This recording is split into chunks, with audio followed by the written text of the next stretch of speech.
Jessii Vee, and in today's video we're going to be talking about Siren Head. Now this video was so highly requested by you guys, so I thought that I would finally talk about him, and this video is also going to have some other very creepy creatures in it. Now Siren Head is a creature created by the artist Trevor Henderson, and he is just known for creating all of these very mysterious, strange, and scary cryptids all over the internet. So all the creatures I'm going to be mentioning in today's video are created by him, so I will link all of his social media and info down below in the description. Now before we get started, I just want to do a quick reminder that if you want to win the background behind me, all you have to do is be subscribed to this channel, so my Jessii Vee channel, turn on your notification bell, and then head over to my Instagram page, follow me there, and DM me any emoji that you would like as long as it's your favorite color. Alright, so let's talk about Siren Head. Now Siren Head is known to have two different names. Some people call him Siren Head and some people call him Lamp Head. He is a tall,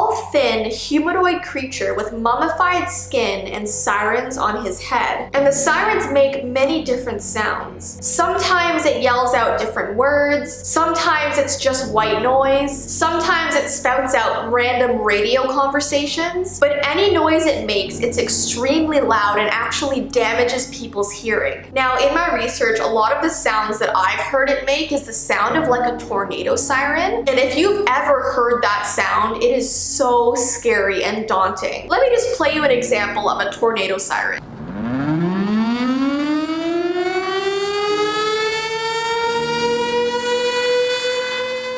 Now imagine that noise coming out of Siren Head. Oh no, thank you. His head seems to be the only robotic part of him, and the rest of his body is organic veins and old skin, and there's even some wires wrapped up in there. And that's why people say he's like half creature and half siren. Now Siren Head is also thought to have a tape recorder embedded somewhere in his body, and he has this so he can capture the sounds that his victims make. So as they're screaming and running away from him, he actually records that and then replays it to people as bait. He can also mimic the voices of your family members, of your friends to lure you in, so you can be standing outside and you can hear your mom calling your name, and as you go closer you realize it's actually Siren Head and not your mom. Now Siren Head's appearance actually changes depending on who's looking at him. Despite its lack of eyes, it can still see, and it also has the ability to manipulate technology by playing sounds through other devices. And it spends most of its time standing still, but it has the ability to move very fast. And it's completely silent when it moves, like you will not hear a peep coming from it. He appears differently to everybody, so sometimes he can look like a lamppost, sometimes he can look like a tree, sometimes he can look like a literal PA system.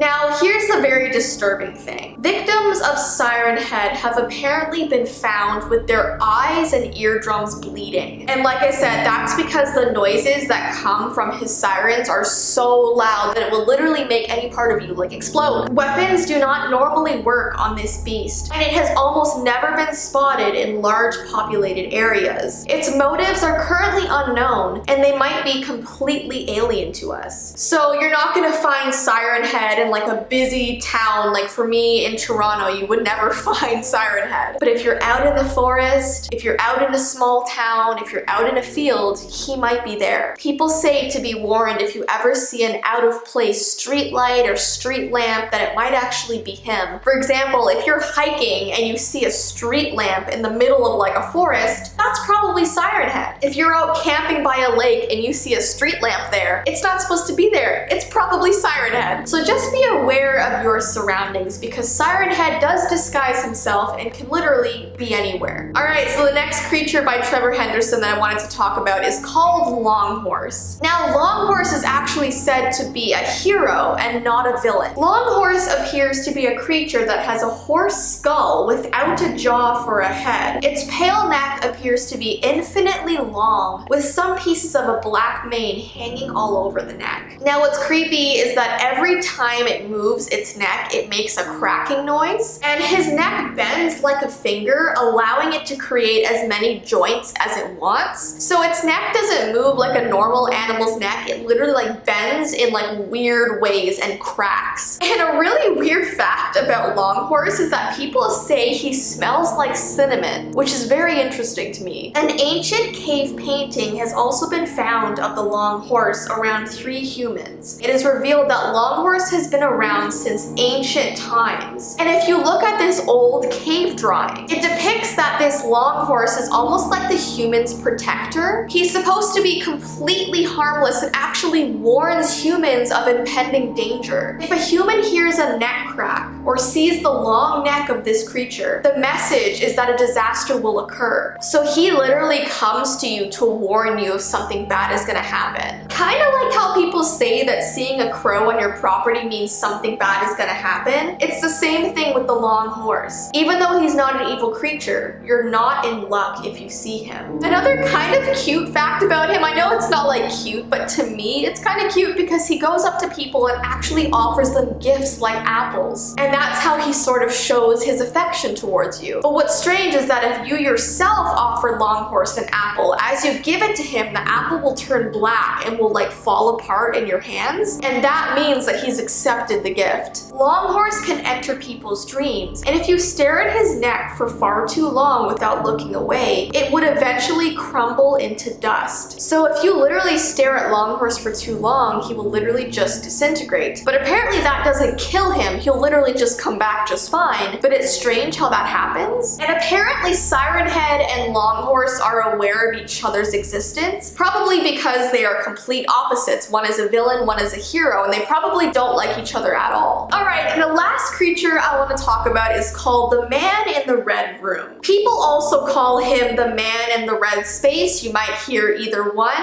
And the story starts out with this man who keeps having this reoccurring dream of a red room. He says it's a room that's tucked away in an unknown city in the back of a building. Inside the room is some sort of strange creature that is hanging upside down. And the man who's having this dream instantly knows that the creature is evil. Something is wrong with it, and this creature should never be let out of this red room. And then basically the man wakes up and his dream never continues past that. The creature in this red room has many holes in its body, and its head is oriented right side up. And it appears that the creature's hands and feet are in the ceiling because they are not visible in the image, implying that he can pass through the walls. So this creature is just incredibly strange, and it's so eerie that he keeps appearing in this man's dreams. Now this creature did not only appear in a dream, there was this second encounter where this creature appeared to an entire bus. An unknown number of people had to sit inside a bus and listen to the man crawling along the outside of the bus. It was waiting for the humans to exit the vehicle so that it could possibly do something horrible to them. And there's a picture that shows the man looking through the bus window at all these people. And no one really knows what this creature's intentions are. It's sort of a mystery at this point, but if you ever have a dream of him, watch out. But yeah, those are the 3 creatures that I wanted to mention in today's video. If you want me to do another video talking about more creatures that Trevor Henderson has created, I definitely can. He's created so many really cool, mysterious creatures that I would just love to talk about. So give this video a thumbs up if you want me to do that. But like I said, all his information is listed down below. He is such a creative individual, and it's so cool. Anyways, so guys, I hope you enjoyed this video, and I will see you in my next one. Bye!